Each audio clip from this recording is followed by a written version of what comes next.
You're listening to Tune Dig, a conversation between two lifelong friends about the power of music, one album at a time. I'm Cliff Seal. And I'm Kyle Stapleton. Each episode, we talk about a single album in depth, unpacking it through conversation to understand what makes it worth appreciating and learning a little bit about life along the way. If you're listening for the first time because we're covering an artist or a record you love, we promise you'll learn something new or gain a new perspective by the end of the episode. And if you've stuck with us for multiple episodes, you know by now that you're bound to expand your horizons as we share clear entry points for artists you may never have tried to get into before. Today, I'm excited to talk about Entertainment by Gang of Four. Entertainment, pronounced like haha business, the meme.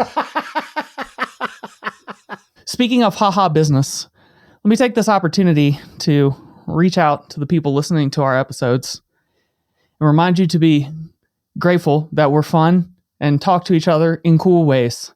Because if you were to ask an AI to try to describe this record, you would get some dumb bullshit. So let me give you an example of this. Let me give you an example, and then you're going to spend the rest of this episode going, they really are some strange dudes who like talking to each other. And maybe this will create a nice foil, because a lot of what we're going to talk about today for sure is here's a cool thing, and then if you strip all of the cool stuff out of it, you end up with this husk that makes you feel very weird. And so here's what an AI thinks we ought to say to start this episode. Welcome to the podcast, where today we're diving deep into an album that didn't just break the mold, it shattered into a million angular abrasive pieces. And that's Gang of Four's 1979 debut, Entertainment. One more line. Released 45 years ago, this record remains, quote, a blistering debut and a revolutionary mix of abrasive guitar and subversive societal expectations that continues to resonate powerfully, proving its creators were as much prophets as rock stars. I feel some type of way about all of that, obviously, particularly the meta level of engaging with AI technology for this particular album. It's kind of like Turtles All the Way Down, which I know you sent me the meme before this of we should improve society somewhat. There's also that Rick and Morty episode where they go to Hellraiser planet and they just they do the doom loop of bad things are good things are bad. Uh-huh. We're going to have a whole HBO hour of Marxist nihilist comedy by the end of this thing. And I keep at the end of it all thinking of entertainment as a punchline, like the aristocrats. And I know that's kind of how they meant it. And so just the fact that we just dug a Wile E. Coyote hole right into the fucking ground right at the start of this thing intellectually is a preview of exactly why you should listen to this record. And once you get past the reptile brain part where you just like it and the way that it sounds and you feel cool from how cool it sounds, like really engaging with it deeply and then letting the angular abrasion carve new angles in your mind or whatever the fuck they said. I will say mea culpa. I took, on average, we pull from 30 to 50 sources, articles, podcasts, documentaries, YouTube videos. We spend extensive time absorbing and internalizing the record, the artist, everything. Like we sort of make it our mission to see the world through their lens. Yep. I took all of those sources and I did an even worse thing than you. I had it AI generate an audio podcast with the simulacra of two people talking like human people. And it did a 15-minute primer. And it was, I just laid down in the middle of the road in the uncanny valley and waited for a truck to run over me for a little while. Yeah, the particular subject matter of this record sitting on top of a style of music that in modern times we kind of don't know how to look back through the right way is what topped me off to let me just see what the computer says about this record that is not just implicitly or ostensibly, but literally political, Marxist in nature, very specific, direct, straightforward. There's really no question about it. And as many times as we take all of that understanding we have about an album and then talk about how you can never escape a pretty common series of historical things that happen or concepts that need to be discussed, things get mapped back in surprising ways. And we do that with nearly every record because every record still comes out of that same collective history and general terribleness of the past. But specifically, this one, man, if your line of sight to Gang of Four only goes through Brandon Flowers, like, you're going to miss this by a nautical mile. Like, it's not going to make enough sense, and you're going to end up thinking about it the way that this AI just tried to get you to think about it, which is like, think about how exciting it is that you're listening to this record. Don't you feel smart? No. Yeah. Stop, shut up, listen. Yeah. Like, everything that's happening here is specific and precise, from the instrumentation to production to the way that they made these songs to the lyrics that are being written to the way that they still think and perform them today, nearly 50 years later. This is a take a deep breath and start removing as much stuff as you possibly can to try to get to the root of the thing. And I really do hope that we help people do that in particular today, because even just for me, this was yet again another one of those, yeah, I know about that record. Yeah, that record fucks. Yeah. I know. Yeah. No, yeah. Oh, shit. I have not listened to this enough still. And then I love it. Oh, this is really good. Oh, this is teaching me things. Oh, I understand new things now. You get to go on that whole journey again. That only happens when you get the combination of a particularly impactful record with a very good record with artists with intention. And we get a lot of that here, straight out of the end of the 70s. We've been on a heater this year of familiarity to fandom and sort of being astounded that we can still unlock new closets behind new doors and new rooms with albums we kind of thought we already got the gist of. I will say, as somebody that, like, again, almost every episode I feel like we have to be like, fuck genres. But post-punk or whatever is kind of a helpful signifier or a shorthand for at least what's happening sonically, if not stylistically. It's one of my favorite types of music. If I walked in to make an album, like, I don't even care what the songs sound like structurally. Like, if I was going to make a country album, I'd still be like, but I want the drums to sound like Gang of Four. You know what I mean? I love this type of music so much. And for my money, like, this and Black Sabbath are the two things that still sound the greatest in the world to me. I think the two worst things that you can do at the end of this episode, you know, if God willing, you make it to the end, or if you hit stop right now and just say, okay, I need to go listen to this. The two worst things you can do as an outcome after you have finished the record and decided to make it part of your personality are on two ends of a spectrum. One is you do the thing where you start carrying around the book that you want to conspicuously be noticed with at the coffee shop or whatever. I'm in the Gang of Four. Have you heard Gang of Four's Entertainment? This is Mal's Little Red Book. Thank you for asking. That's right. Or, you know, in the spirit of this band, like Marxist Capital, right? Or Cormac McCarthy. This is Fakal. Right. That's right. Yeah. Let me tell you about the Panopticon. But then the other way that you can go is to sort of let the world of this album pass you by, to just be like, yes, this album fucks. Yes, it hit me in my reptile brain. Yes, it makes me want to dance. Oh my God, these are great bass lines. What a rhythm section. And you miss the subversion. You miss the opportunity to engage and grow as a result of some, like, very intentional. This is like a sniper shot from a mile out in terms of artistic intent, because it's not trying to be too cerebral and it's not trying to be too reptilian. And there's more head and feet in this thing at the same time. They've just crafted an impossible balance here, and almost nobody can pull that off. You know, I was thinking about, like, Dua Lipa's book club. Like, she sells out Wembley with her dance songs and her song in the Barbie movie. And then she engages people on the Palestinian genocide in her book club that broadcasts to over 10 million Instagram followers or whatever. There's just so little of that that understands that human nature doesn't want to be scolded or too logically appealed to, but it also doesn't want to be treated like an idiot either. Like there is a human capacity for flourishing that you can bring out, not by yelling, but by grooving. And there's a real genius in the way that these guys did it.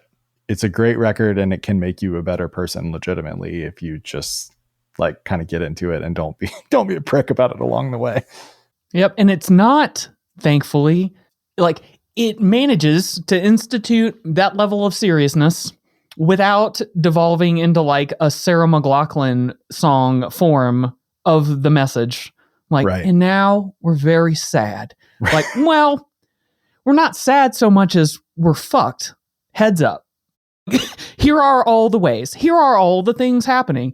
And I mean, lyrically speaking, one thing that's cool about this record is it runs the gamut from vague situational contextual points, yes, but also speaks to specific historical moments directly, plays with specific historical moments and like calls them things for the first time and kind of plays around with that.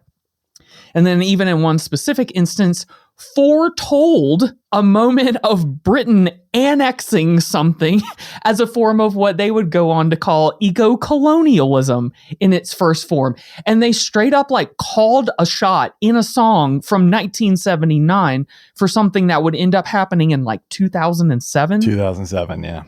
Just so when you're talking about a mile-long sniper shot, like maybe even through a wormhole to some degree. And for me, stylistically, this is maybe an unexpected Cliff loves this record, because normally this style is associated with some dumb shit that I'm not really interested in. Okay. Somebody told me that you had a boyfriend who looked like a girlfriend or something. Like, neat. Cool, man. That is a catchy song. I say you don't know, take me out. Fun. Okay, cool. I don't give a shit about any of that, honestly. It's a cool song. I like the riffs. It's fun to shake around to, but like personally, like my being, my existence as a person cannot commune with over amounts of stupidity in music, of which this podcast has become a testament of whatever part of me is broken that causes this to be true. You're giving a lot of grace to a band that pulled the Gang of Four move of naming themselves Franz fucking Ferdinand and then had the audacity to put out the songs that they put out, which are fine. Yeah, they if are you fine. don't try to assign any kind of import. We got it. Yeah. I fall a little more on the side of Carrie Brownstein from Sleater Kinney in Portlandia, who said in 2005, these new bands sound like Gang of Four if Gang of Four sucked. In a positive spin, there are lots of bands now that, you know, aren't anywhere near as popular as the Killers, but do either sonically or ideologically or both a lot of the cool things about Gang of Four. Yep. We had to slog through a generation of bands who didn't really get it. And now we're back around very cool post-punk bands. It's a great time for that type of music because, you know, we're living in similar times to the late 70s, unfortunately. To the form lends itself well, but, you know, we'll get to that, all things in time. What's the 5-minute primer on Gang of Four? What do folks need to know about the people, the circumstances, how things came to be? A 5-minute primer, you could probably do 3 or 4 different versions of it. I think there are several ways to sort of back your way into this deal. But I think, like with a lot of albums that we touch on, sometimes the time and placeness of the band and then the relative time and placeness of the particular album and how early they are in their career has sort of an outsized effect on things. And so I think for example, I think this is a case where that is true. So Gang of Four formed in Leeds in 1976.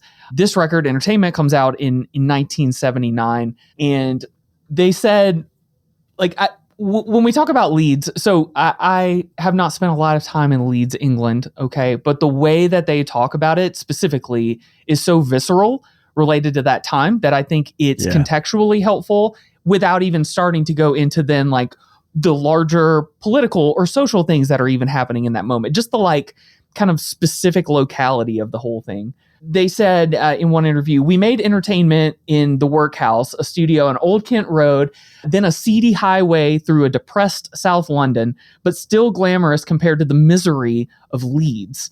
We'd routine the songs for a week or so in a residential farmhouse with a rehearsal room attached, where we also wrote Great Men.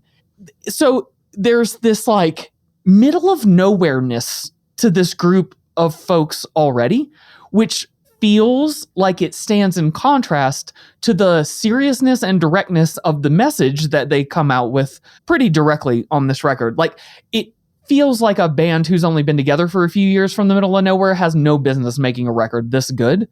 And they did. And on top of it, once we now know that that's true, listening to them talk about the way that they made that record sort of connects these dots in an even more fun way. And so they said in that same interview, after talking about the location of things, going into the studio, we knew exactly what we would do. All the songs were nailed, road tested. We recorded them fast, just as they were. Mm-hmm. And they talked a lot about, we'll maybe touch on these specifically in some of the songs. You know, several of them, they just sort of like hammered through takes until they went, yep, check that one off. Let's move on to the next one. And then there was one in particular that's just like a one shot, basically, that they captured in the studio. But they talked specifically about that they argued a lot about not using any outboard effect that might color the performance in a misleading way, quote, so that what we did was real. Quote, when we finished, it sounded like itself. And we'll touch some more on this, but the reason I feel like it's worth including sort of in this moment of like, what's the primer on Gang of Four, is like, that starts to give you a nice overview of how it seems like they look at this. They have an intentionality that's way easier to draw out than most artists, I think, that we even talk about. Yeah. And we tend to talk about intentional artists. And so I think you'll continue to hear that in... Yeah, but like not on the level of mission statement of knowing what noise goes where, when, so that it feels like this for this sustained amount of time, and the sounds go with the words and all that. Yeah, I mean, having talked about Brooks and Dunn last, where it was just like, we're from the country, we're going to play country music. Here are the topics of observation in our immediate purview. We're like, I'm not saying Leeds is country, but it's a bit of like, that's also another option. Just sort of like reflecting the conditions of where you are, but doing it in a militant and political way. Like I think Brooks and Dunn, really the three hop thing of Umu Sangare, who is really a lot like Gang of Four, like a total of its time phenomenon that became massive, is inherently political, is sonically beautiful and representative of trying to do a certain and intentional thing. Then you look at Brooks and Dunn, who are kind of the inverse.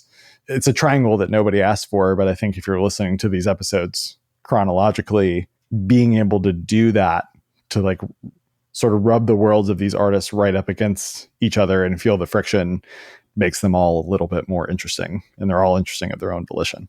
I love anew each episode, the challenge of connecting a dot back to the previous episode with an artist that is fundamentally disconnected from whichever one that we're talking about.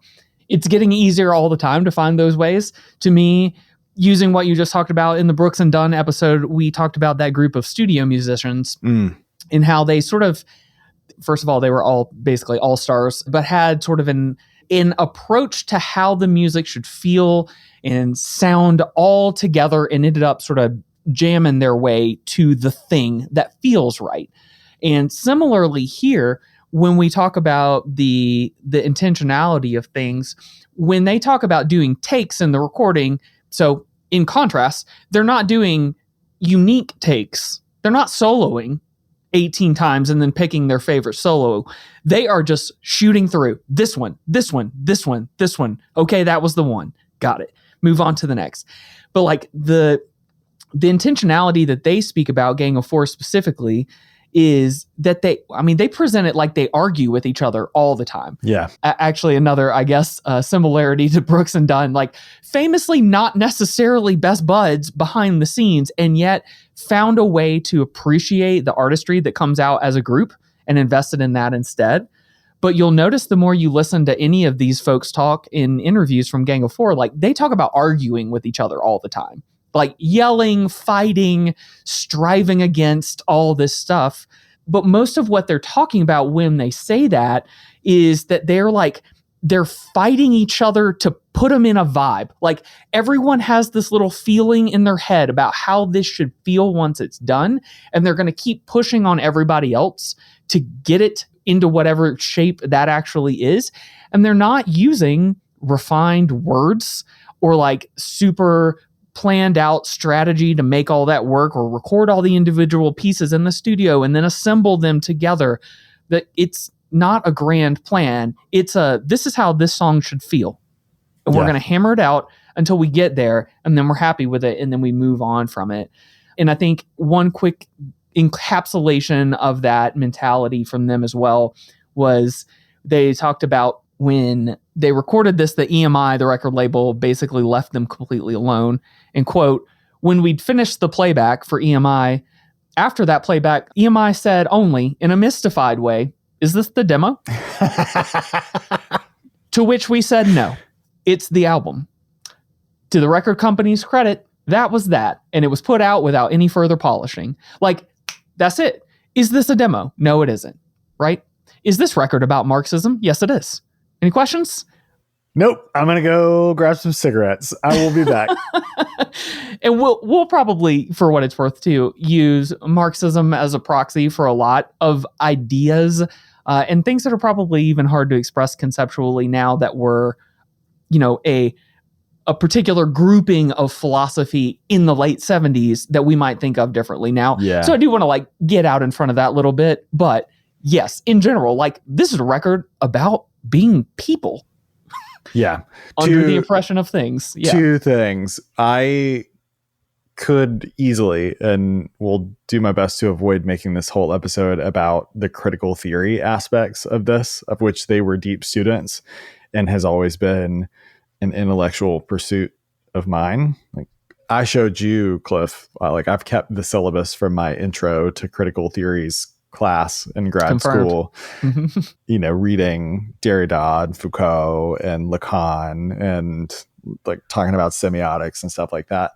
One thing that I love about Gang of Four that, I'm only now connecting more explicitly is that stuff, at the risk of making a Marxist pun, is alienating. It's hard to get into because it's just so full of jargon and terminology and concepts where the word kind of feels like it means one thing, but it actually means another in the context of all the literature. And you got to slog back through, this person building on this person's idea, building on this person's idea.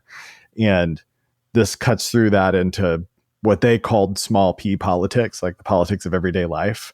And I not to be high-minded, but I kind of see that as our job on the, in the times when we get political. I always want us to be small p political. And I feel like we've done that with things like Friday Heavy, where it's sure, we're against the concept of children going hungry or austerity measures or whatever, but I don't want to talk about it in the abstract. I know there's 50 hungry kids at the school down the road for me in my district. I'd rather just feed those kids.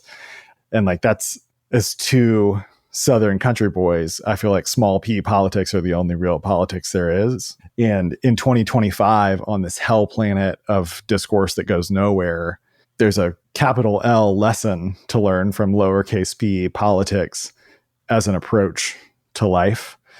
And there's a lot to take from Gang of Four in that regard. Back to the music and the arguing bit, there are some really funny John King and Andy Gill interviews. Andy Gill, rest in peace, really interesting, truly idiosyncratic approach to the guitar. And in one interview, he said a thing that sort of reset my basis for how to listen to this stuff. He talked about disliking guitar hierarchy and wanting to be equalized with the other parts of the quartet. So it's four people recording live together all the time because anything else is sort of disingenuous and performative, and not in a Stooges way, not in a let's be as raw and energetic as we can, in a you can only achieve the right gestalt if you all just get in there and do it. But he said in Gang of Four, the vocals work around the guitar works around the bass and drums. It's a horizontal line where everything relates to everything else, which I think is an interesting, if we're talking about the first cold listen, think about how these are all horizontal lines relating to everything else. It's very easy to pick everything out because it's very well recorded, but his follow-up statement indicates how to differentiate a bit. He said the guitar isn't the instrument, the band is the instrument being played. Many of the guitar parts in our songs, if you try to play it on its own, for the most part, it doesn't make a whole heap of sense. So it's not exactly an interesting candidate for like a YouTube playthrough. So devoting a role for what is in rock music, which is their origin, the primary instrument, guitar, sort of the scene stealer, melodically, sonically, whatever, and just saying for pretty much half this record, it's going to do fuck around stuff like noise and texture and whatever. But that's the role that it plays because the melody is going to come from the bass and the groove is going to come from the rhythm section. And that's kind of the front of what you're going to get because it's going to lock you in to then be ready for the message. And then the guitar is for like freak out. It's just to create images in your mind and whatever. It's not the source of melody throughout. So you almost have to like invert your thinking, looking for performers. It is truly a bit socialist in that way. And I love it. He did also say, pulling this off, he didn't say that the author of this article said, pulling this off meant brutal rehearsals and enforced minimalism. Bassist Dave Allen was told to stop playing so many notes. Drummer Hugo Burnham would throw his sticks at Gil in frustration. The result, however, was a band wired to respond to each other's slightest movements. So TLDR locked in, which I love. And I think we'll draw this out as we talk about some particular songs too. But one of the ways that they lock in that causes the guitar parts to not be consistently interesting is verbalizing this will be fun. The different instruments take on different kind of roles rhythmically and team up with each other in songs in different ways. So like one of the things you can listen for sure, we always try to give people things you can focus on if you want to do an active listen. I do think this one is pretty fun, despite it also being a really good, just like party record that you can put on and sound fucking cool to anybody at any point. This is kind of an unimpeachable record to put on in nearly any context now that I think about it. Totally agree. But as you choose to listen to the choices that are being made musically here, you'll hear things like the guitar's rhythm begins to align very specifically with vocals in verse 1. And then verse 2, it specifically doesn't align rhythmically, but aligns melodically instead. And like they do a lot of this like little flipping around of association. And to me, it creates a musical sensation that we've tried to talk about before. That's one of my favorite things. My favorite band to cite who does this is Between the Buried and Me. They are taking component parts, and a lot of times they'll just play a riff once, but then a lot of times they'll grab that riff or parts of that riff and spread it out and put it in a different part of the song or reverse it or put it in a different song entirely. And all of a sudden you are rewarded with paying attention to the music in the same way that people talk about video games that reward you for going loot hunting, or like movies that reward you for like pausing and paying really close attention to cinematography and things like that. Like you get a whole extra like ARG type experience from paying attention to the music in that degree. And this one is a great sort of introduction to that concept without it ever being overwhelmingly complex musically. Nothing is being done that's difficult to understand here. It's simply interesting and has like a frenzy to it in a good way. Like that, I think, is the feeling that you get from the shifting that we're talking about. But like, it's not like shift it this way for every verse and then do the same shift for every chorus. Every little part has a slight difference to it, and it makes the whole record sound like it goes on forever. Yeah. Despite it basically being a half-hour punk record. Quite lean, yeah. Yeah. Yeah, specifically my favorite song on the record, Love Like Anthrax, the closing track, is only like 4 minutes long, 4.5 minutes long. And it easily feels like 10 minutes. And every time it ends, I'm like, shit, that should have been twice as long as it was. I always want it to be so much more. And I mean that in such a complimentary way. To understay you're welcome on an album is such a gift. I attribute some of that tightness to their influences, which all make sense when they say them, but I wouldn't have guessed on my own. And I think one of the things that makes them really smart is they are not always literal and sonic. So like James Brown, they talk about the influence of James Brown, but as much ideologically and like in the approach to being a live band as anything else, where all the parts add up to a whole, locking into a groove for a long time. They play funky bass lines, but they're not like a funk band necessarily. They're funky for a punk band for Thank sure. God. Yeah. There is a clear dub influence, but it's not overtly, it's not John Lydon starting Public Image Limited after being so influenced by Augustus Pablo. This record does have a melodica, which is I was like, going to say, that's the most on the nose moment in the whole record. Yes, we are influenced. Here is a melodica. and you can see, especially on the back half of the record, where it gets spacey, it could easily dub out. Like they could be obnoxious and throw in delays and do whatever, but that would be against the ethos of cold, raw, transistorized, honest, and like first and foremost, the way is the way is the way for this band, at least on this record. And then a band that I've listened to some, but not a lot, who was a huge influence is Dr. Feelgood. And there's an interesting bridge with this band between Dr. Feelgood, commonly referred to as like a pub rock band, kind of punky, kind of riffy in the classic Keith Richards-y sense, but like started incorporating some room for getting a little bit freaky. There's some interesting Dr. Feelgood songs that I would encourage folks to go listen to, like She Does It Right or The More I Give. They also do some like straight ahead blues stuff like Boom Boom or I Don't Mind, which has a Bo Diddley beat, or That Ain't the Way to Behave. If you're like me and you feel like, where the hell did the sound come from? Like Marvin Berry backstage at the Under the Sea prom in 1955, you kind of want to know.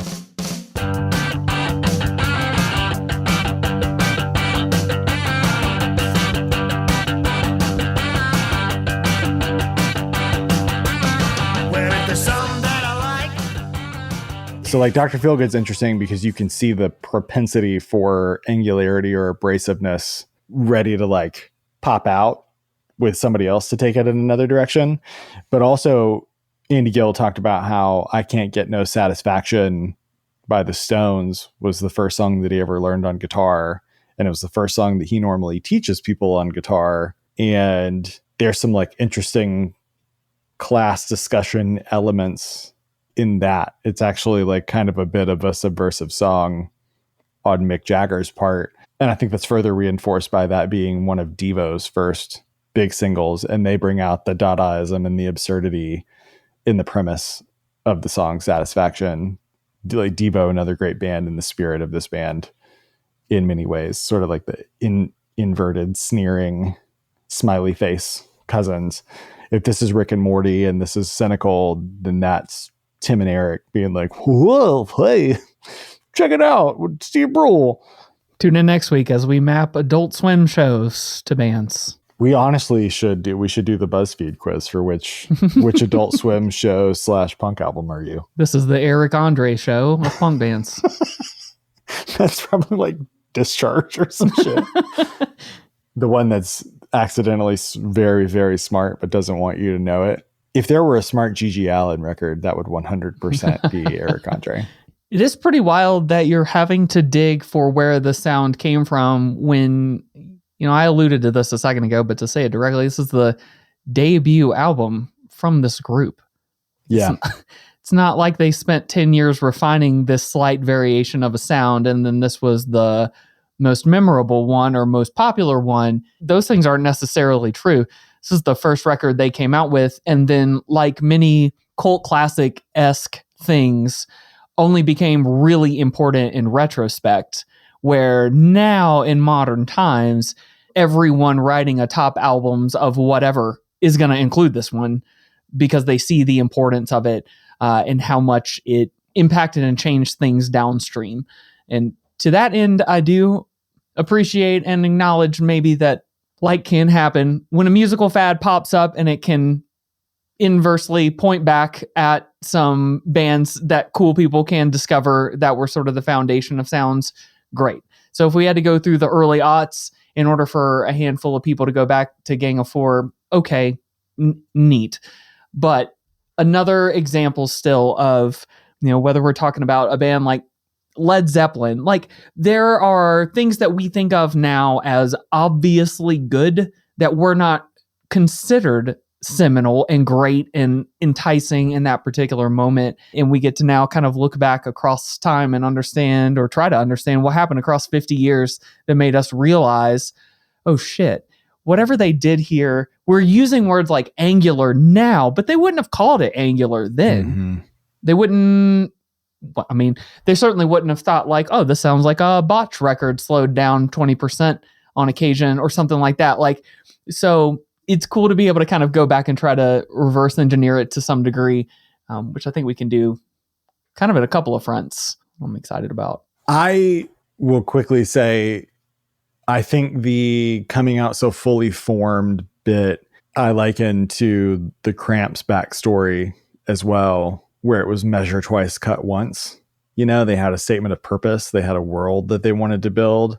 I think they did 10 years worth of lift on the band they wanted to be by the scenario in which they were formed. So like they were art school kids at Leeds University. So they were critiquing art all the time. They were making art. They were thinking about the why behind making art, which not every band does. It's the anti-Dave Grohl approach where you just pick up a thing and start making noise. Most bands don't really do that. They just start playing songs that they like and they figure it out and they go from there. So you have them thinking about the kind of art they want to make. And one source talked about how they would meet. Their haunt around school was the Fenton pub, where they would meet and discuss ways to end capitalism. Don't let your kids listen to Gang of Four, parents. Mamas, don't let your babies grow up to be capitalist. So yeah, there's something that I really love about just the purposefulness, but not saying it's going to be we're going to make a concept record about the end of capitalism or whatever. Exactly. Well said. They Yes. just said, we like these things. We want to incorporate some of these methods, Dadaism, situationist type art, Brechtian alienation, where we deconstruct. We don't allow people to passively take in this art. It's meant to confront you somewhat. We're going to take these sounds we like, and we're going to take some techniques, like having not just intention, but techniques to do them the way we're going to do it. It's going to be this, but not this. So it's not too overt. We're not going to scream it at people through a megaphone. Being formed at art school, like sort of compressed the time period for their development because it's a nurturing environment in that way. And it gave them techniques to do X, but not Y.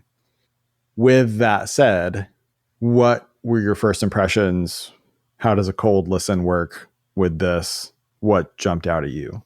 I'm going to pre-edit myself because this one was another, oh shit, every new track thing. Mm-hmm. Like the more I put my brain on it, the more interesting it became. That doesn't always work on record. Sometimes you have to put a different way to lay your brain into it. This one, just point it straightforward. It works. And I think one example even of a surprise, just jump out in front of this, the remaster sounds fantastically different than the original record. Yeah. In a way that caught me off guard from the very first moment. Which, do you prefer one to the other? I think I prefer the remaster. And I don't know if we've talked about it a ton on this podcast. I sort of like infamously hate remasters for the most part. So, other than Jimmy Page's. Yes. Yeah. Led Zeppelin is one example. But there are many bands I like. Congratulations on keeping your episode streak of Led Zeppelin mentions alive. Good luck doing it with Charles Mingus. Yes. Although I do like that even with the remasters you're talking about, they are acknowledged as so different from the original that the album art is inverted from the original, right? And so this one feels worlds apart from the original in a pretty surprising way. Normally that's not worth really pointing out, even if there's like 4 versions on streaming. But in this one, I think you might as well get out in front of it now and might as well pick the one that sounds right for however you're listening to it. Because they definitely bring out different aspects of the music itself. But okay, say more about that too. Which one's better for what context?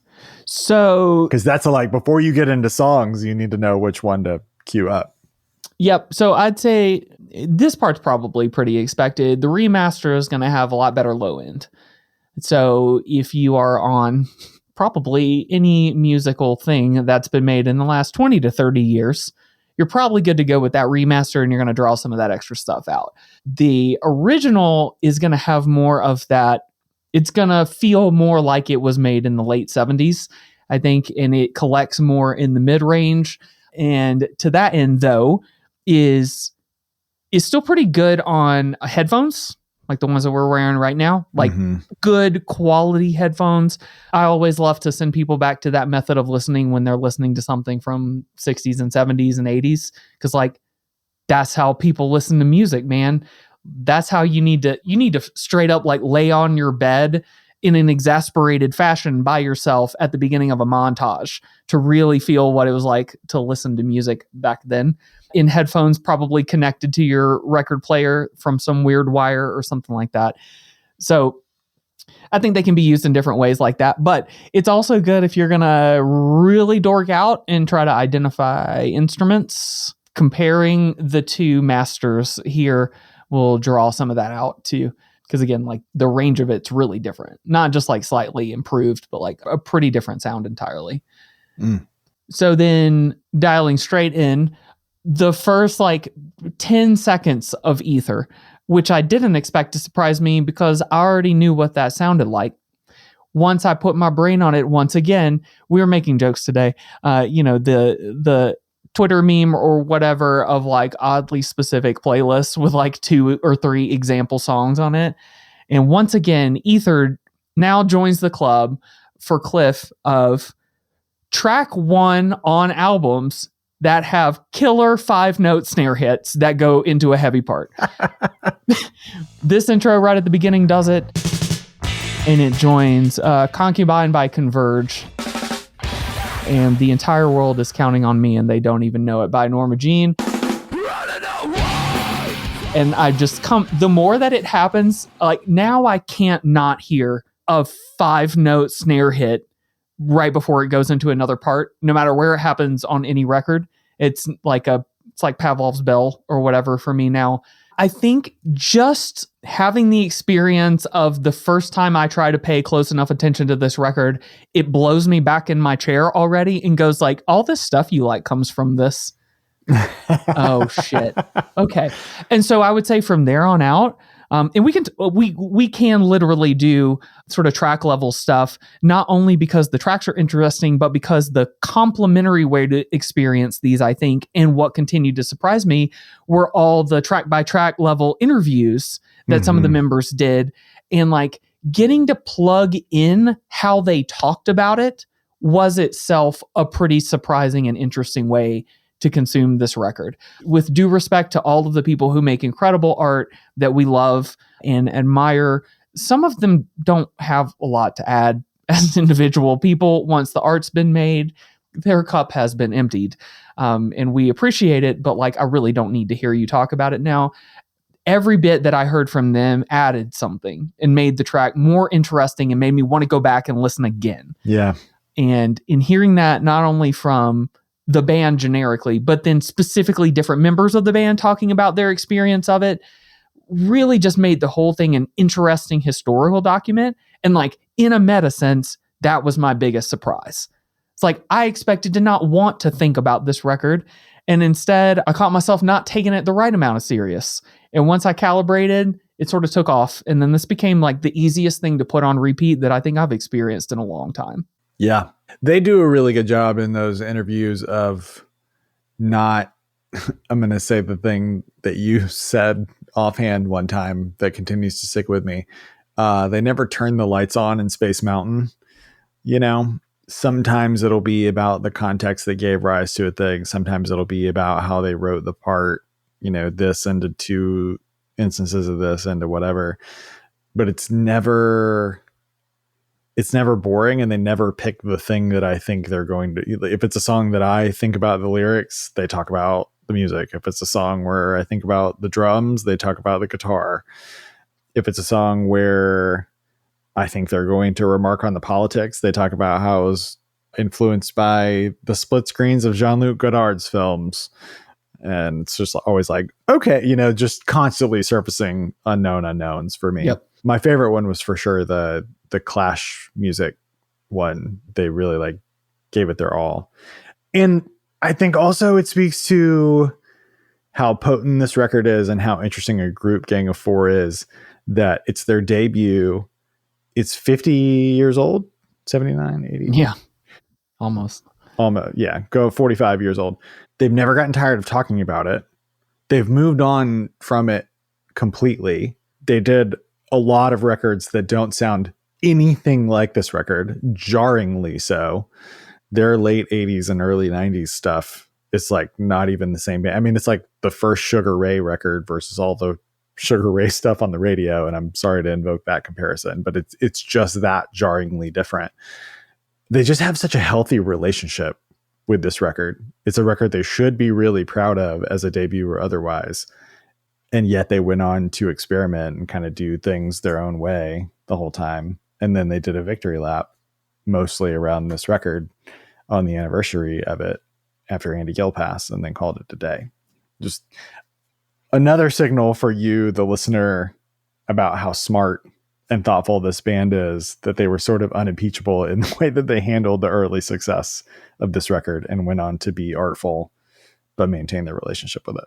Watching them perform this record on that last kind of farewell tour that they've done this year. Mm-hmm. I mean, we talked about it some because I went ahead and sent it to you, but like it really gave me life, man. Watching, to extend what you were just saying, right? Watching people have a healthy admiration for something good that they did in their own life and be proud of it, and then be willing to, like, as like legitimately older people at this point, I think it's okay to say, they expressed joy and energy and intentionality once again in the performance of these songs. They sounded cool.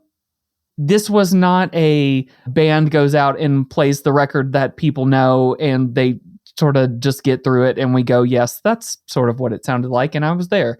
Neat. No, the guitar tone sounds real good. It's sharp and precise. The rhythm is really precise. The lyrical delivery from an older person is like energized, pumped.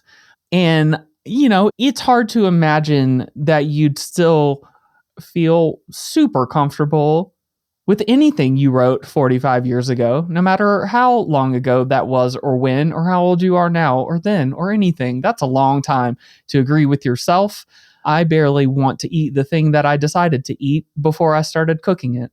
So so the thought of then performing these like really straightforward lyrics, I think without assuming too much, I think we can see that there's a respect for whatever that they created, and there is still an alignment there.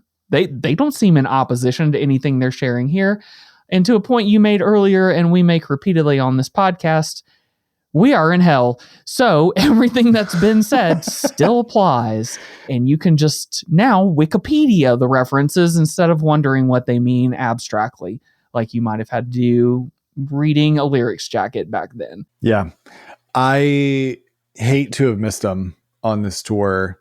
Fontaine's DC were in town the same night, as were Kendrick Lamar and SZA, selling out 70,000 tickets or whatever. And so I'm glad that I at least got to live a bit vicariously through some of the videos, seeing it. You know, my fresh-eared impressions of the record are also sort of meta. I think because of the honesty and the sort of visceralness of the recording document, it's going to get you immediately. It's a bit like Umu and her voice, where it's like, you're either going to get it or you're not. And if you don't like it sonically, then just shut the shit off and wait for next month's episode. But I suspect on some level, if you're a music fan of some level of devotion, you're going to find an inroad for this and like it. I mean, Frank Ocean sampled it, for God's sake. The meta level that I love is first in the artwork, which is Situationist International 101. I'll just read about it quickly. Like we talk about the artwork for the record sometimes, but I think it like especially bears calling out for this group.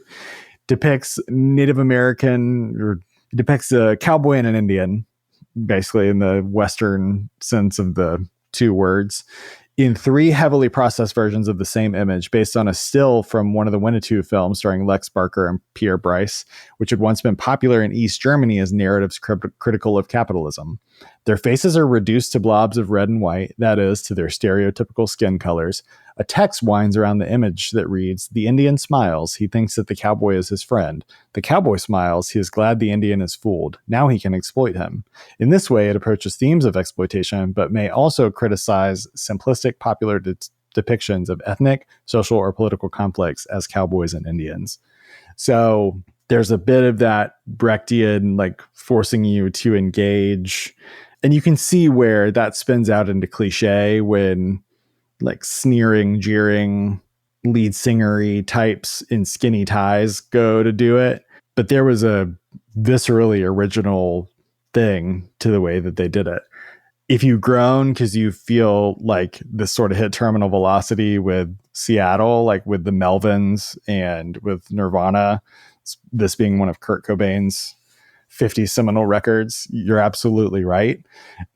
But again, there wasn't really small p politics in those. They just took the absurdity of the performance and the presentation and they made it more about the theater of the absurd, where these guys were always kind of like standing on business about it.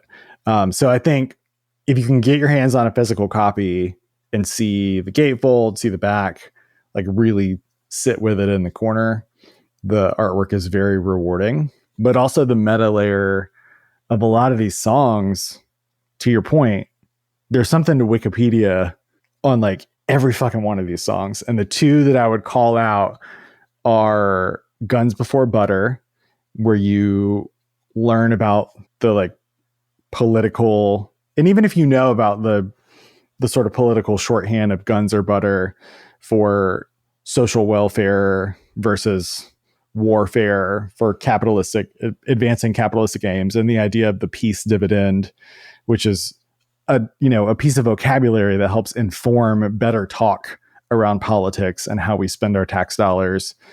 So that feels heavy-handed, right? You have a song, Guns Before Butter, and you're like, shit, that's like capital P politics. That's big stuff. But then they're like funny and they're taking the piss in it. The track by track was so good on this because he said, Goebbels said, "When I hear the word culture, I reach for my revolver." The inspiration was John Hartfield's wonderful photo montages that undermine the vicious Nazi nonsense like this. Here's a little guy, Goebbels, quaking in his boots at the lust for blood and iron and order and control, and wonders how he ever got sucked up in this evil, sung over the relentless machine-like noise that will never end except in hurt. So just sucking the wind out of Nazi rhetoric by saying Goebbels was a little bitch, Hermann Göring was a little bitch, Stephen Miller's a little bitch. Any one of them are welcome to come see me at a show, is like delicious. Small p politics. Are you in my town? Come and find me, little bitch boy. Get off Elon Musk Twitter and come and see about me. The other one being 545, which was in reaction a bit to left-wing political violence in the UK in the 70s, where, their politics were largely aligned with, but they drew the line at political assassination. Organizations like the Red Army faction and the Red Brigades in Italy, whose politics they thought were spectacular. They were more for the spectacle than the outcome. And ultimately, that approach only played into the hand of the capitalist regime, because they didn't genuinely challenge the political or economic system. They just provided sensational material for Fox News or Newsmax, the media industry of the time, and became nothing more than pop culture fodder. So 545 is a double entendre. If you read it with a colon, it's the time at which primetime television begins. And you can see that in the lyrics, like, how can I eat my tea with all this blood on the screen? What a killer line. What a killer line. What a killer line. Yeah. On par with the quality of artisanship, craftsmanship. Watch your broken dreams dance in and out of the beams of a neon moon. The mediated image of our broken dreams. Read with a period, however, it is the 5.45 39 millimeter cartridge used in the AK-74 rifle, just recently issued and circulated by the Soviet Union. The other thing that I love about 545 is that it's like a reggae song about war, which is kind of a perfect choice to your point about like what kind of song does this need to be stylistically to suit the thing. And they said reggae music in the late 70s was the most innovative pop music around, pushing the latest technology, playing with form, and talking about daily life. It just owned guitar chords on the offbeat. So just brilliant choices. And again, there's something to learn, like full week of a college class amount of things to learn in lyrics that come across as like kind of primitive in a lot of places, certainly very minimalist, right? There's an economy to the words on every song, which I was thinking about you the whole time I was listening to the lyrics. I thought you'd get a kick out of Andy Gill's like director's commentary approach to lyrics, deconstructing King's, melody, quote unquote stuff, the pop character voice. I thought you would either love or hate that. But then I thought you would also appreciate the often highly structured, not a word or syllable more than we need at any given moment approach to King's lyrics. Hard to make it look easy type stuff. I, the famous lyric hater, enjoy the lyrics on this album. I feel like it's... And not just because I agree with them philosophically, ideologically. In many ways, you know what I mean? Yeah. I mean, we joked in the lead up to this while we were talking about this episode that in many ways they feel like the band that we would have been if you and I had ever had a band. Creatively, they made a lot of the choices that we feel like we would have made. Easy for us to say, two assholes with microphones right now. We admire and identify with a lot of the choices that they have made creatively. I'll say that. But the kind of writer and speaker that you are, there's a lot of what King does that feels like you would work to get it down to brutal economy. You'd be like, by God, if it has to have words, it's going to have the minimum fucking amount, and I'm going to make every single one of them count. I will be a spite lyricist. But I do appreciate especially the moves that they do that creatively I would never think to do either, like Love Like Anthrax. So the lyrics in that song, like first of all, they come across straight up to me as like, this is what my internal monologue sounds like. Yeah. 100% this is what my brain sounds like to me the majority of the time, especially when we're buds and chilling. But like they also then they talked about how they did the vocals, which, implements the lyrics. I know this is obvious, but like sometimes you just like, you have the words and then this is the style of vocals that you do. And then that's how it gets delivered. They like take approaches with it and try to do things with voice like an instrument. And so here they had two vocal sections where certain specific words were sung like normal, but then Andy would comment on the words or wherever we were, quote, or whatever we were doing or whatever we were thinking about. This sort of like okay, what if we wrote a punk song, but also Gil Scott-Heron did a verse? Right. And it's like, oh shit, okay, dude, sure, why not? Simultaneously. Yeah, just the kind of confidence doesn't do enough there, but just like the willingness to be like, this is very straightforward. We're just going to tell a story. Like, we're going to use basic story mechanisms, which is the majority of what they do lyrically anyway. Just like, we're going to sort of position you like relative to the thing we're talking about. And a lot of it, and maybe this is, Kyle, what's making you think that it sounds like me, but a lot of the lyrics are just sort of like, wouldn't it be better if it weren't this way? Mm-hmm. Wouldn't you like it more if capitalism wasn't your daddy? Very chat pile. Why do people have to live outside? Yeah. Yeah. Yeah. Would have never drawn that line, but exactly, yes. Just like Y from chat pile. King is doing shitty pop love song, like inverting it, being farcical about it. Like love is like anthrax. But Gil is deconstructing the form of how dumb and vapid love songs are. He's not commenting on love being bad. In fact, it's the opposite. It's that love songs do a disservice to love. It's brilliant. It's brilliant. My favorite part of it is when he breaks out of the monologue to join in on King singing. Like he'd do da da da da piss down a drain.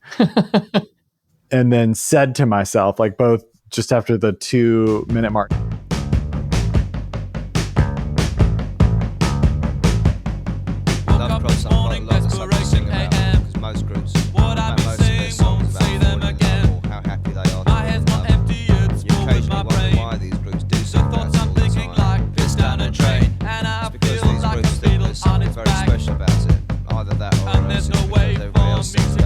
It's like effortlessly cool. I know there are cooler examples, but it was like in The Other Guys when they're at the Irish pub and Will Ferrell is telling him the stories. Like Will Ferrell, the big joke is that he listens to Little River Band and he's square and he's like kind of a shitty cop and a pencil pusher, but he has this like crazy, he was a pimp. He's married to Eva Mendes. He is like kind of a hard-nosed psycho, but he buries it all down inside. So there's like a richness under the surface that makes him effortlessly cool. And there's that scene in the Irish pub where he'll stand up to sing the old Irish like sad songs or whatever, the traditional songs. And then he'll go right back down mid-sentence and keep going with his story. And it's that sort of thing. Like, how do you even think to do that with a song? And it's sonically the coolest song on the record to me. Like also very Cliff in that it's just guitar feedback for most of it. And like strongly encourage you to watch live video of this song, if any, where you can see Gil or whomever like walking around the stage and hitting the guitar on things to produce different kinds of feedback. And it's its own kind of performance.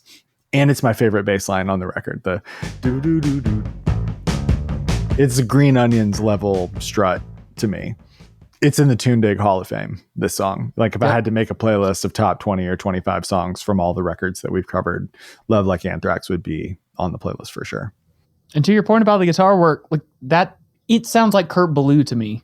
Like this could be the underpinnings of a Converge song. Yeah, for sure. And it goes on for like a minute and a half or a full 2 minutes before anything else happens in the song. That's a choice, man. So good.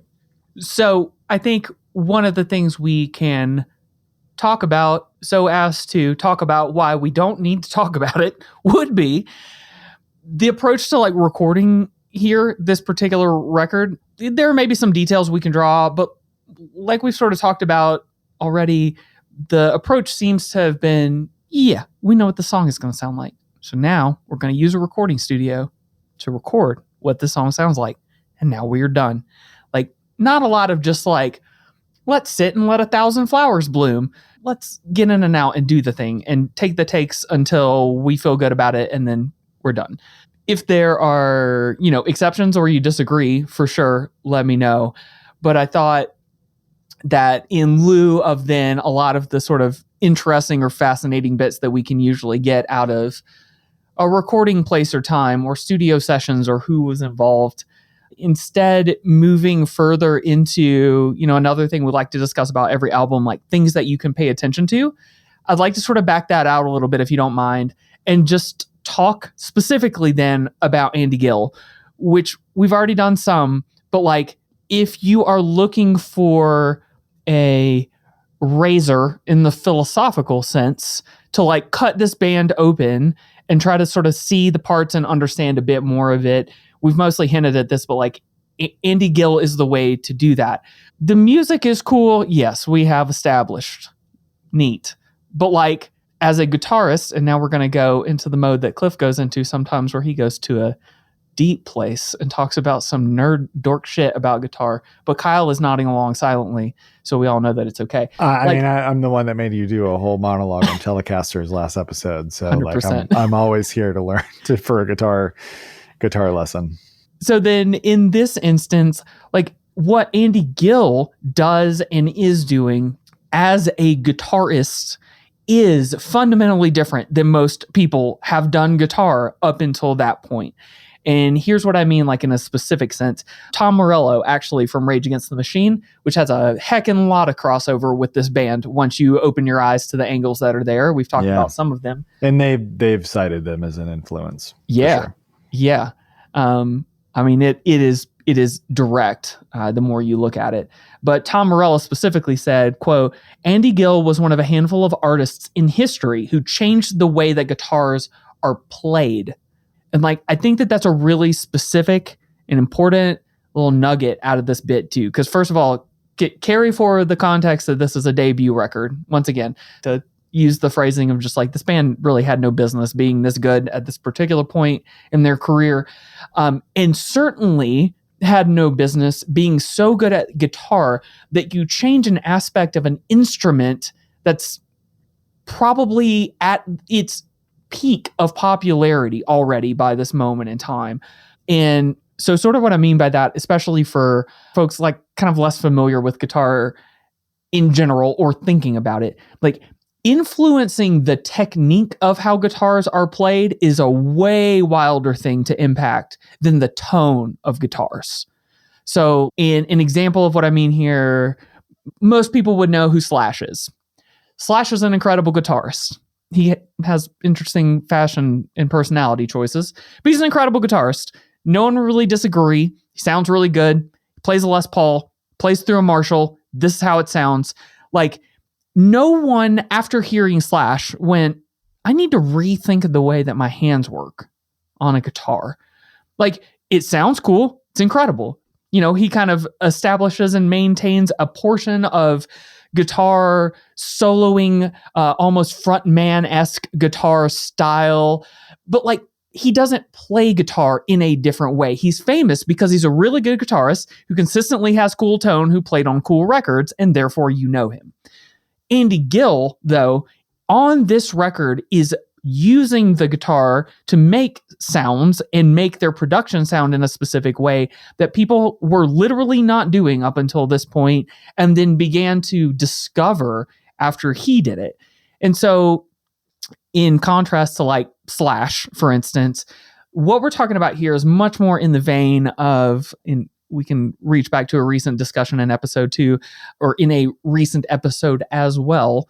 A better modern equivalent would be Meshuggah, or even a band like Polyphia, who is impacting the way that guitarists think about how many fucking strings are on a guitar, first of all, then how you tune those strings. Then like with Meshuggah, not only did they arguably popularize the 8-string guitar, but the way that they play guitar is actually different than how most people play guitar to begin with. They use pull-offs in like bass-esque techniques on their strings in different ways than most people had ever used on guitar before, to the degree that the sound of the technique is the name of the genre, djent. Like, that is the through line of the level of shift that's happening with Andy Gill, except as opposed to Meshuggah, who has a huge influence for sure. But like, compared to Andy Gill, like Andy Gill changed a phenomenal amount of what would come afterwards in the following 45 years of what guitar sounds like to begin with. The kind of dance punk stuff that we've lightly mocked a bit is only one of the places and ways that guitar technique has changed as a result of Andy Gill, and the way that he honestly, like, he has kind of on record philosophies like he hates guitar solos, and he says things like, once the sound has made its point, it doesn't necessarily need repeating. Okay. So like, he wants to make a guitar sound exactly one time. And the more that you listen to it on this record, the more that you can actually hear like the rhythmic nature of the guitar is a style of playing and a technique of playing that's really hard. And, you know, in sort of modern metal technique too, you get things like tremolo picking and stuff where, you know, we basically took Dick Dale and surf rock shit and piped it into different tones, and now we know how to play guitar really fast. That's how guitar gets played now, especially in technical realms. But like, that is not how people thought about guitar in this particular moment in time, and especially not in the sort of eventual genre that Gang of Four would start occupying at this point. So when I think of the other people on that level of there was before them and after them, I think of Hendrix and Eddie Van Halen. Clear technique changed. I think it's easy for people to want to say Steve Vai or Yngwie Malmsteen or even Stevie Ray Vaughan or fucking Jacob Collier or whatever, or dude from Animals as Leaders, where it's just like, okay, they're really good, but a million people aren't necessarily going off in another direction technique and song structure wise because of this. Like it didn't have the ground shaking popular resonation like an Eddie Van Halen. Are there other examples though? Because like I would have never thought that about Andy Gill, but I think you're right, and it's made its way all the way up to an arena rock band like the Killers. Are there other examples like that come to your mind? Maybe, but let me use the examples you gave and then get specific with them to help people understand. And maybe this is what you were thinking or not, but I can think of a technique from each of those. So Jimi Hendrix, who was an influence on Andy Gill, by the way. And yes. If you listen to like Anthrax specifically, somebody compared that to Hendrix at Rainbow Bridge, using the guitar for texture rather than for melody or drive of the song. Yes. So Hendrix, you know, somebody who's obviously very important, like he did have actual impact in tone and style. Those things are still true. In addition to that, though, Jimi Hendrix, mapping it back to this idea of changing the way that people play the instrument and think about it. So among other things, like Hendrix was left-handed, but played a right-handed guitar with a flipped headstock strung the other way. I literally give a public presentation where I get to talk about this shit because I figured out how to launder it in. But like, that changes the nature of how the guitar not only sounds, but plays. Right. Then to the degree that I would argue what Jimi Hendrix changed most technique-wise is bending. Hendrix changed the way that like bending a string worked, sounded, got applied, got used. You know, Jimmy Page and others were like, bending strings is a part of the blues. The more that electric guitar evolved, the more that became part of it. But like Hendrix would take Billy Gibbons would be another one with interesting bends, but also influenced by Hendrix. Yeah. But like, you know, Hendrix could take you seemingly 6 or 7 notes up a scale from a single bend. Right. And that not only had to do, again, with how he played, but also what he was playing and how he ensured that all of that was set up to actually work for him. And then similarly, you mentioned Eddie Van Halen. Like, that is king tap, right? You know, the jump solo, eruption. I'm going to find new ways to integrate really high gain sounds using, you know, finger tapping on the fretboard and all that stuff. Like, that is, you know, just a really place clear divisions around all this stuff. Like, Hendrix didn't take out his guitar and then like spend a bunch of time tapping the same way that Eddie Van Halen did. Like, they played guitar in fundamentally different ways. And that's sort of almost separate from the tone and the style that they each had and the way that they impacted those things. So like just trying to think through all these other examples of people who do change the way that you play or what you play. Two other examples I can think of off the top. One's easy, and in fact, he's gotten a mention or two on this podcast before. But in the same vein of actually Meshuggah and then Polyphia, Josh from Little Tybee, Yeah. fundamentally approaches the guitar in a different way than the majority of people do. And to connect some various dots, like he's often using an 8-string guitar, again, which, Meshuggah helped popularize, but he is using a tapping technique that's a lot closer to what Eddie Van Halen was popularizing, except now he's doing like a full hand. Like he's doing multiple strings all at one time. He's experimenting with different tunings to sort of make the ability to use your fingers sort of anywhere you want on the board and make this harmonious, resonant sound that you're not going to get otherwise unless you tune a particular guitar that way. He's always a really cool person to follow. I sincerely encourage you to check out Josh Martin and his stuff. But another example, going back to the quote, is Tom Morello.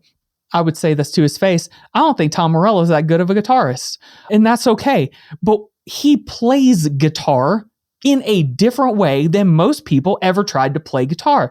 Like watching he's got an entire solo with just like the kill switch. Not many people have a move associated with them and pulling out the plug and playing it, using it as a pick on the strings to do a solo. Like nobody else is associated with that for sure. Exactly. Yeah. So like those sorts of things. And even though that's not some sort of like hyper sophisticated technique, it is itself a technique that impacts the way you play your instrument, that changes the way you set it up.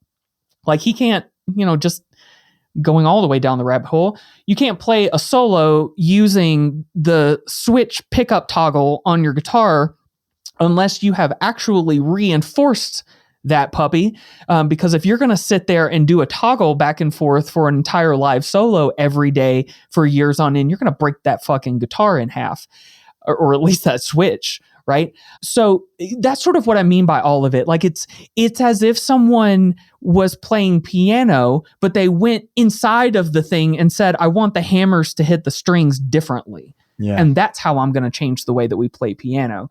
And so like, that's sort of like low key, that's the type of shit that's happening on this record that Andy Gill's just sort of piping in, which, it always feels like people talk about it like it's so obvious when people do an innovative thing when it first starts, but it's so much more impressive to be 50 years on and still go back and say, yes, not only was he generically changing the way that people approached guitar technique and guitars in general, but then the sort of domino effect of that change would not only create some pretty weird sounding guitar genres, but, we mentioned bands like Botch and Converge and all that earlier. Like, there's an entire genre of like mathy influenced music that arguably has much of its genesis in what's being done here. And in not only the guitar technique, but then going back, like we talked about, the different pairings of instruments on this record and how the vocalist is willing to let this music sort of breathe and be creative and interact with it. Like heavy, weird, angular music doesn't work for the most part without a vocalist who's on board for the journey. It just makes it sound bad if they're not willing to get in there and figure out the groove of the whole thing. And they do that here incredibly well. Yeah, I totally agree. I mean, there were different configurations of this band, but this sound doesn't happen without these four guys bringing sort of a signature thing. And maybe that's why they didn't really try. I don't know. I haven't dug into the later stuff other than experiencing the body shock of how different the records felt. Again, really good playing, really interesting stuff. It's still cool and above average, above expectations.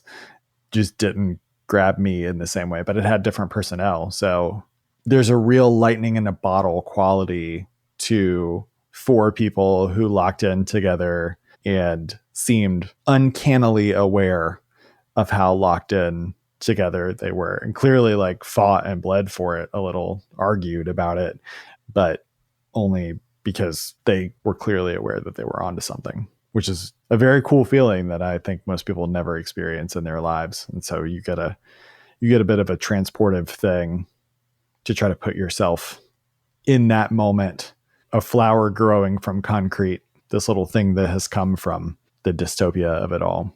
Are there guitar moments on the record, if you want to be like motherfucking Andy Gill, man, are there like 2 or 3 timestamp moments? Not Great Men. The guitar tone and the really specific playing there is a really good example of the kind of precision that I'm talking about. That rhythmic frenzy that is exactly on time. It works to great effect in Not Great Men.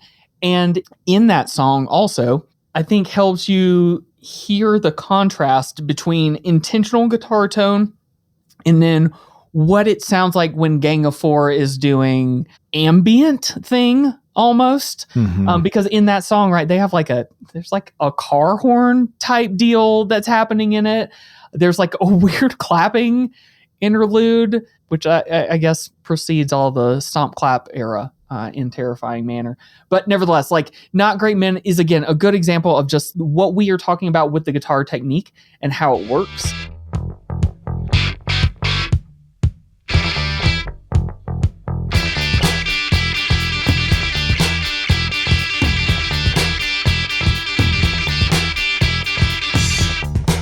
On the other hand, I would say Glass, the chords that are supporting the vocals are doing so rhythmically, but not melodically in one verse, and then starts to invert and shift around like we've talked about a lot. But then like in the chorus, it has the same rhythmic alignment, but sort of creates like a harsher sound around it.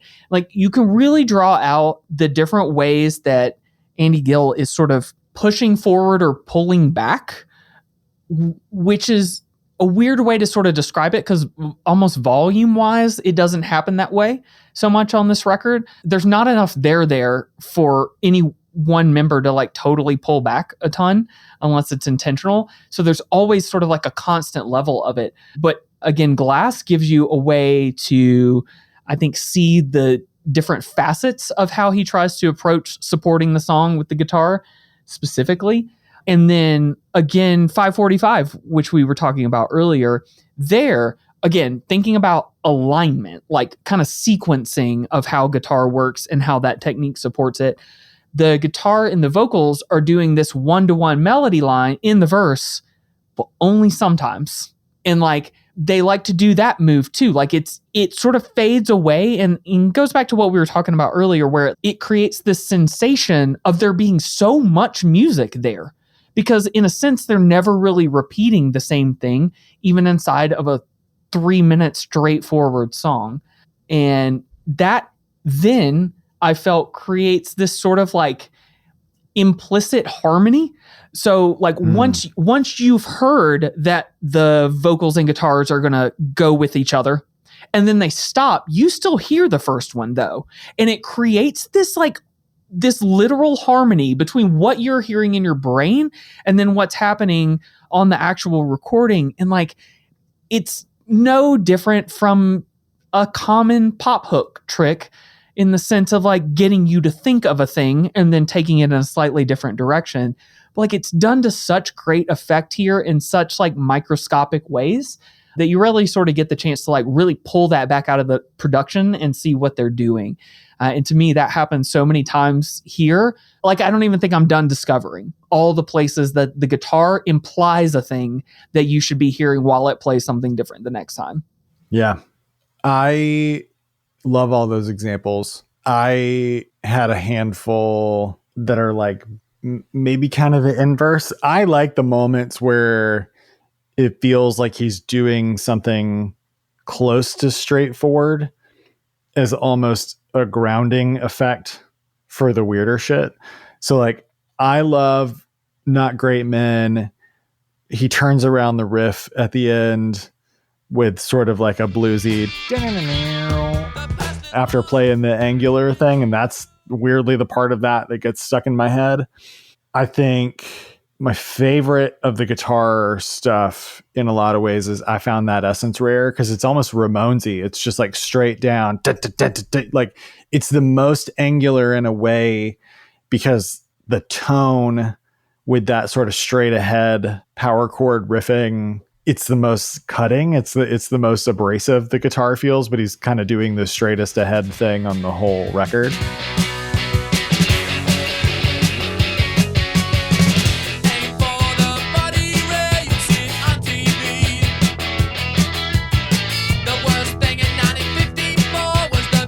But then on Return the Gift, the guitar and bass lock in on an ascending chord thing. And that's where I'm like feeling the Dr. Feelgood pub rock influence.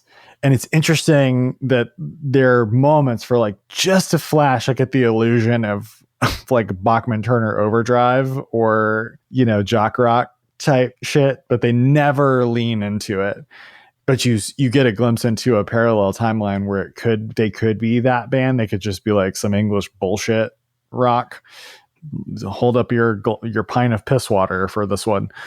But then also Return the Gift is a great example of both sides of the coin, because there's a solo question mark on Return the Gift around 145 where it's totally atonal, and then it like switches into clean chords, and then you keep hearing strange notes from that sort of echoed deep in the mix after that as the song just sort of moves on from like, well, that was fucking weird.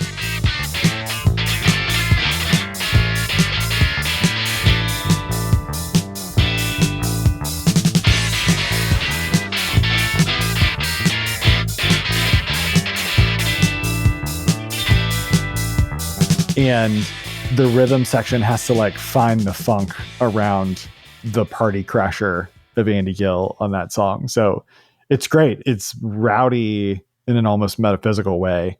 And then on Tourist, on At Home He's a Tourist, he's absolutely just fucking around. Like, it made me laugh out loud the first couple of times I really listened to it intently.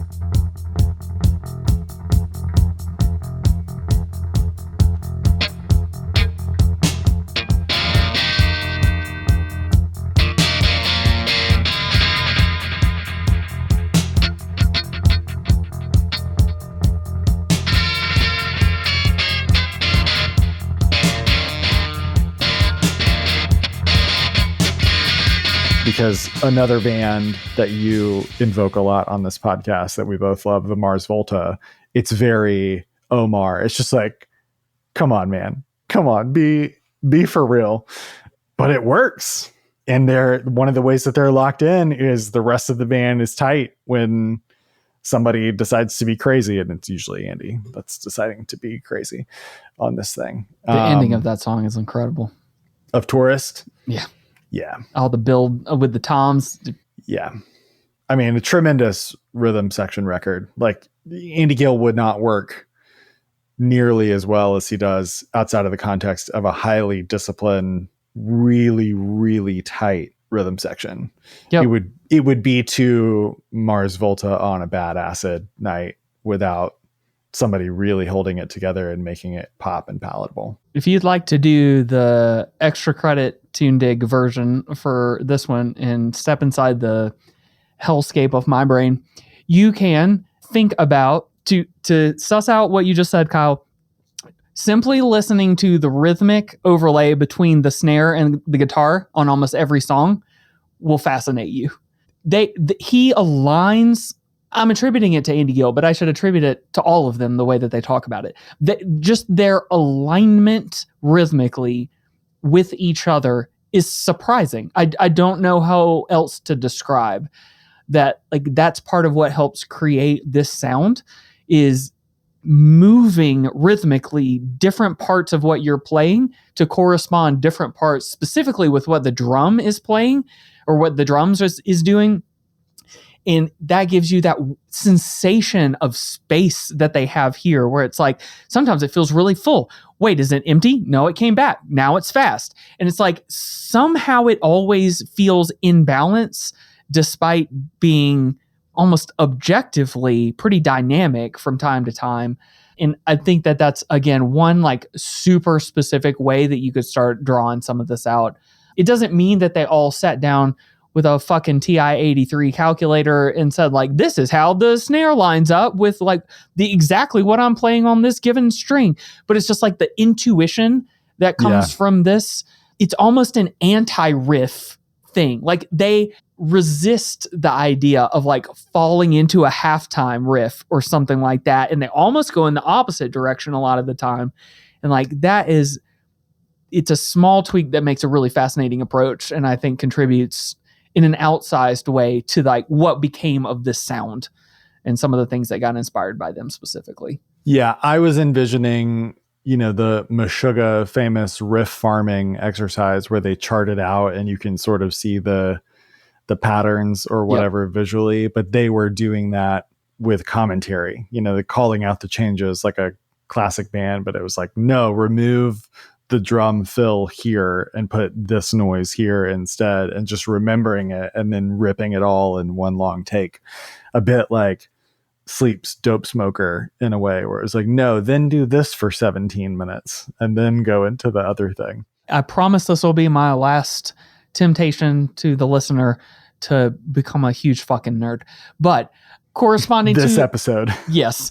But corresponding to our last episode and the Cliff's educational corner that you made me do about Telecasters versus Strats, here's a great one. Andy Gill's a Strat player. Yeah. So we talked last time about the differences specifically between Strats and Teles because they're made by the same company, and it gives you a really good, easy way to like draw the contrast between them.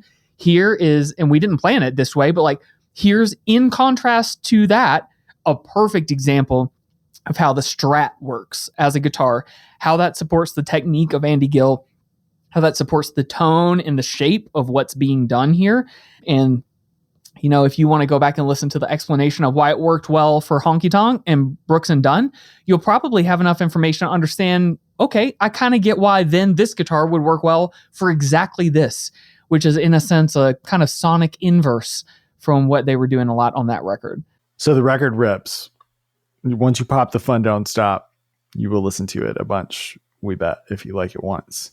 Listen to it on evenings and weekends. Please send me evenings and weekends. Where do you go from here? Deceptively hard question. I wonder if you feel the same way about this one. Usually we have like the I have a million things to tell you thing. And here it's like, I don't know which ones I want to tell. I do have a million, because that's the poison in my brain. So there's, one or maybe multiple elements that you're going to love from Gang of Four. Sonically, like we talked about, there's a bunch of post-punk bands, post-punk-ish bands out there right now. Even if it's not a direct line, I think all the coolest bands in the world at this moment have some debt owed to Gang of Four. So if you're thinking about the arty side of post-punk, there's Water From Your Eyes, there's Lifeguard, Dry Cleaning, Wet Leg, Preoccupations, or Women, RIP, before them, Black Midi. We dunked on Franz Ferdinand and the Killers, but I do think Block Party were one of the few of the aughts that were like worth it. One Atlanta band that was like one of my favorite bands ever to do this. Their debut record was a perfect record. Respectfully not on the level of Entertainment, but it was great. It was Balkans. They're still eating off that one record. They all live in New York now, but they're still playing shows periodically because people love those songs so much. We didn't really acknowledge at any point how Talking Heads was a couple of clicks over from this, but it is apparent that there's a spiritual third cousin element with what they were doing with, Society of the Spectacle rock. And in some ways, like at the time of this recording, Hayley Williams has just released 17 weird new art rock singles that are not an album, to be clear. But we talked about the latest Paramore record that's so Talking Heads influenced. I mean, but there's very easily a world in which Not Great Men is a sneering fierce Haley Williams performance, you know, and their small p politics are very similar to her small p politics. So I can see Zach Taylor and Haley covering one of these songs and really fucking pulling it off. More on the political performer side of things. It's a little more punky. It's a little more Stooges than Gang of Four, but Amyl and the Sniffers are in the ballpark. I think Fontaines, who I previously mentioned, are, you know, a little more romantic, but somewhere in the ballpark. I think the Viagra Boys, while not the same thing, are capturing attention for a lot of the same reasons. Tight interplay of instruments with a what the hell is happening vocal character performance. I think you'd be hard pressed, even though they're more overt with their political stuff. Another English political post-punk band, Idols, definitely a successor of Gang of Four. Then there's Yard Act, really more the first Yard Act record. Again, Yard Act, also from Leeds, also like Gang of Four, in that their second record is very different than their first. Leeds is kind of an interesting breeding ground. And I was like, are there other Leeds bands? Is there a thing there? You know, is there a Bristol sound for Leeds? The list is interesting. Chumbawamba, who, not for nothing, has kind of gone for it politically like Gang of Four, so respect. Pulled Apart by Horses is from Leeds. Sisters of Mercy are from Leeds. Soft Cell, incredible, from Leeds. Kaiser Chiefs, whatever. Alt J, whatever. Corinne Bailey Ray. So Leeds has been an interesting ground. But that right there, just sonically, you know, I also feel like in the lineage of Devo, the OCs are like a lot of the more I listened to Gang of Four was like, if you dunked Gang of Four in slime and let them turn into a mutant, they would come out as the OCs. I feel like I knew you were going to land there. they're the Tim and Eric version of Gang of Four. But that's a lot of different bands with a lot of different vibes and headspaces, but they all lock into a groove and they all like have something to say in their weird way. And so that big tent, in a lot of ways, I think was pitched by Gang of Four. And again, mostly by this single record. So having said all that, are there others now that come to mind for you?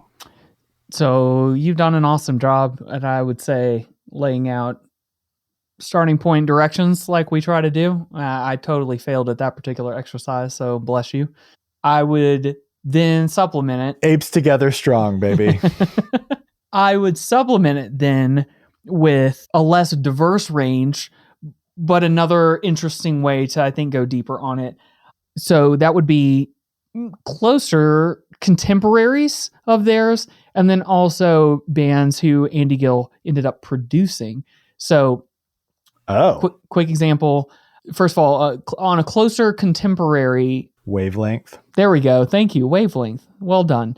We mentioned Melvins earlier, but Melvins, like, so Buzz specifically from Melvins said, quote, like, entertainment was a massive influence on our band, much more so than people think, actually. Certainly on our second record, Ozma, that was one of the main records we were listening to and one that probably influenced it more than most. I've never not listened to that record. Man. So, you know, we've covered Melvins here and talked about them from time to time. Melvins is a thing you're either going to be into or probably hate quickly, but is... And as long as you have strong feelings, Buzz is happy. Exactly. Yes. And they're a cool manifestation of like dragging out some of the ideas that are happening here and giving 1% of the shit that was originally given with the idea. And that's sort of what it feels like, moving in a bit more in that direction. And, you know, you mentioned Kurt Cobain earlier, like had this as, you know, one of his most important records. So, you know, we connected the Melvins and Nirvana dot for folks, along with a lot of other Seattle-esque affiliated folks in other episodes. So it's always an interesting place to go back to there and sort of rediscover and sort of try to think about, okay, how did Gang of Four get in here? Because I can track a few other bands, but like, how did they get in here? And what am I hearing? And how can I listen to a Nirvana record and try to find the Gang of Four in it? Right. Mm-hmm. So I love that exercise in general. Also, then bands that are probably obvious to mention stylistically, but are in a similar, I don't even want to say a similar vein or a similar style, but have a vibe that I feel maps or aligns fairly closely. Similar je ne sais quoi. Yeah. So don't hate me too hard in advance. But, Husker Du is a pretty good example of a band that was around a similar time that loved to weirdly produce their snare tone and all that stuff. And there is a lot of crossover there. And then just your usual Fugazi television. And I think you did already mention the Stooges. That was close enough to me where it's if you haven't listened to the Stooges in a while, this is a good reason to do it. Yeah. Or Wire, or the Minutemen. The Minutemen are a good example too. And then, so Andy Gill did some production for other bands before he would eventually produce some of the Gang of Four records. And two of the bands that he produced were the Jesus Lizard, and the debut record from Red Hot Chili Peppers was an Andy Gill produced record. And I was strenuously trying to avoid talking about how much Flea said Gang of Four was an influence on the Chili Peppers. Sort of we don't even have to pick that up. Honestly, even the vignette from when they work together is good. Let me give you an example, Kyle. This will warm your heart, okay? In the terrifying autobiography Scar Tissue, Anthony Kiedis, on top of admitting many crimes, as far as I know, he said, quote, "One day I got a glimpse of Andy Gill's notebook while they were, while he was producing this record for them. He got a glimpse of Andy Gill's notebook, and next to the song Police Helicopter, he had written shit. I was demolished that he had dismissed that as shit. Police Helicopter was a jewel in our crown. It embodied the spirit of who we were, which was this kinetic, stabbing, angular, shocking assault force of sound and energy. Reading his notes probably sealed the deal in our minds that, okay, now we're working with the enemy. And it became very much him against us, especially Flea and me. It became a real battle to make the record." Okay, I take back what I said. Worth it. That was a delight.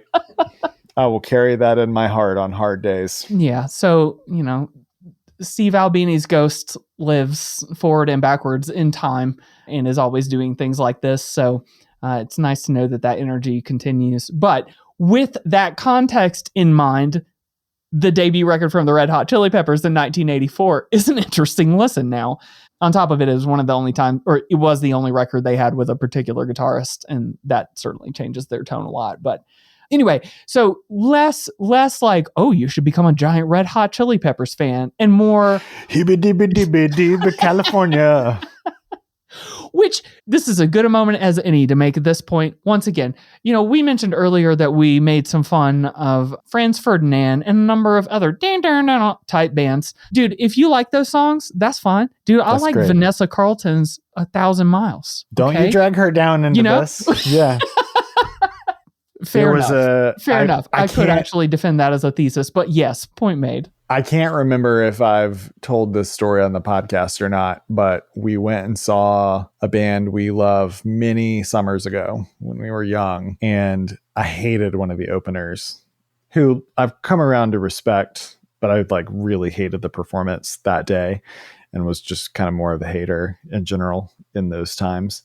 And when the headliners, who again we love, one of the bands I've seen the most in the world, said, give it up for this band, and then they said the name of that band, and I went, they suck, and it was dead silent.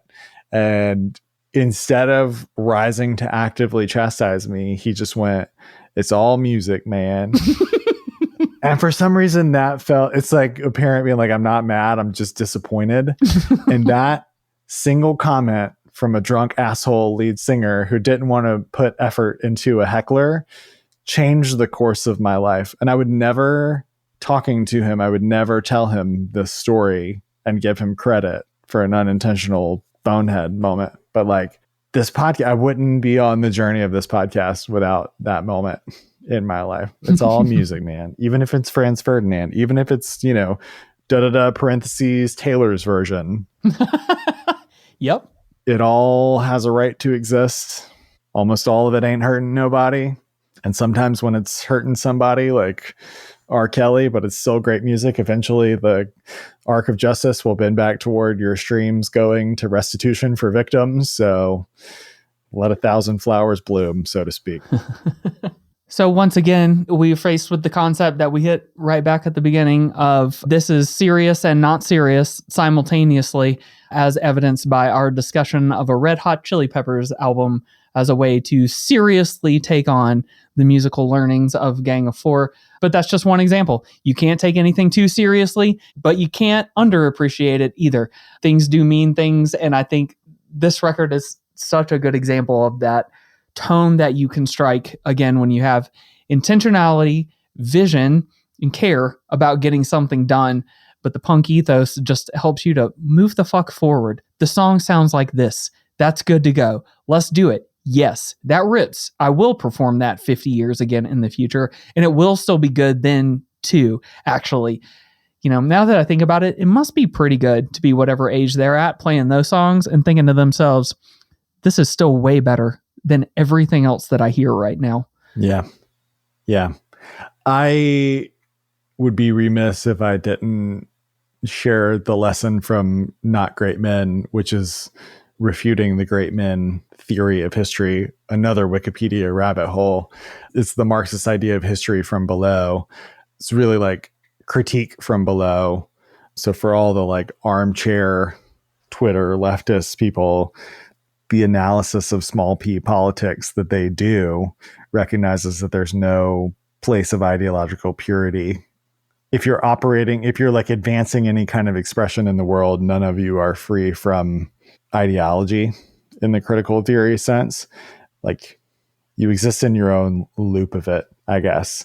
So the Marxist in me wants to say, get in the pit and try to love someone. And there is an equivalent of that. There is canonically one of the most famous band quotes comes from Dave Allen, the bassist, who said, Gang of Four were about politics with a small p, the stuff that affects your daily life, not party politics. Although I do like to party.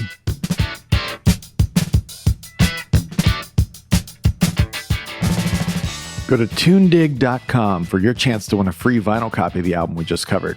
And follow us on Instagram and Twitter for even more info about the album, including playlists, links to interesting articles and videos, and even some stories that didn't make the episode. Most importantly, though, please support your favorite local record store or concert venue, or buy merch from a band you love. Thanks for listening.